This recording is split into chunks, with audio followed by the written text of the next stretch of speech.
All right, only a few problems left. There are 98 international units of vitamin D in 1 cup of milk. The function V of C equals 98C. Okay, this makes it sound way more complicated than it needs to be, friends. Okay, so we're talking about function V, which is about how much vitamin D you can get out of milk. Okay, and that depends on how much you drink. For each cup of milk, there's 98 of these international units. Basically, that's how much vitamin D you get per cup of milk you drink. So the C is the cups of milk. Okay, that's your input or your X value. So that's just your independent variable. And your output is that V of C, which is how much of vitamins, depending on how many cups you have. All right, so you have a 16-cup jug of milk. Find a reasonable domain and range for the scenario. Okay, so let's talk about it. If you have a 16-cup jug of milk, the least of it you could use would be 0 cups, right? I'm going to kind of zoom in a little bit here. So the least I could use would be 0 cups. And the most I could use would be 16 cups, right? So my value for C would have to be somewhere in between 0 and 16.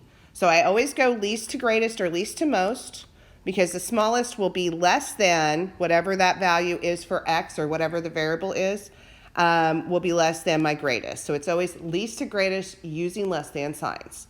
So that's your domain. And then for your range, again, my least, if I have 0 cups of milk, I get 0 IUs of vitamin D. And that's going to be less than however much I get for 16 cups. So if I do 16 times 98, that's 15,068 IUs. Okay, so domain is here, range is here. It's our smallest amount to our largest, always putting the variable in the middle and less thans on the sides. Okay, let's go on and do some function notation from the graph. Okay.